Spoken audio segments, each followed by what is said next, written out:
Hello, I'm Victor Luna, the CEO of CSPNJ. Last year, during our first KOVA project, we have great discussions about the 7 values that are the foundation for all of the work we do here in CSP. That project was such a success that we decided to launch a KOVA Part 2. This time, we'll be discussing 5 key principles for all of the work we do here in CSP. These principles are related to peer support, recovery, relationship, trauma, resilience. Your active participation and contribution during discussion is essential for the success of this project. I'm looking forward to hear about those great discussions. Welcome to KOVA Part 2.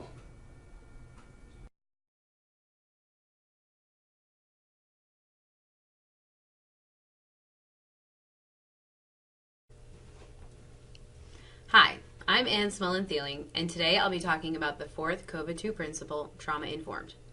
First, I'll give you some background on trauma. Trauma is defined as a deeply distressing or disturbing experience causing emotional shock. The experience of trauma generally overwhelms a person's resources, making it difficult to cope.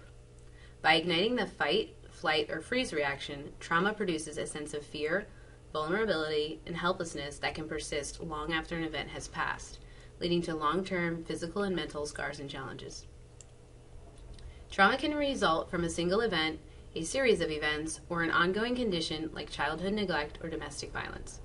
Trauma affects individuals, families, groups, communities, specific cultures, and even generations. You may not realize that trauma is fairly common. Over half of adults in the U.S. have experienced at least one trauma in their lifetime, with one recent study suggesting 2/3 of adults have experienced a traumatic event, and 1 in 5 adults have experienced 3 or more. For people diagnosed with a serious mental health condition, like many people using services at CSPNJ, the rates are often quoted as over 90% having a history of trauma.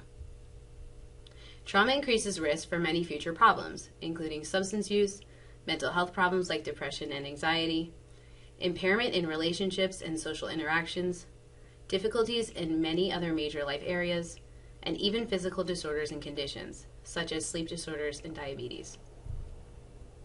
At CSPNJ, we believe in using a trauma-informed approach. This is also supported by the New Jersey Division of Mental Health and Addiction Services. The first step is to recognize how common trauma is and understand that every person we serve and many of our coworkers may have experienced trauma. When we learn more about trauma, we come to understand that certain challenging and difficult behaviors develop as a way of coping with a traumatic experience. Trauma-informed support involves a strengths-based framework that emphasizes safety, specifically physical, psychological, and emotional safety, and creates opportunities for the people we serve to rebuild a sense of control and empowerment.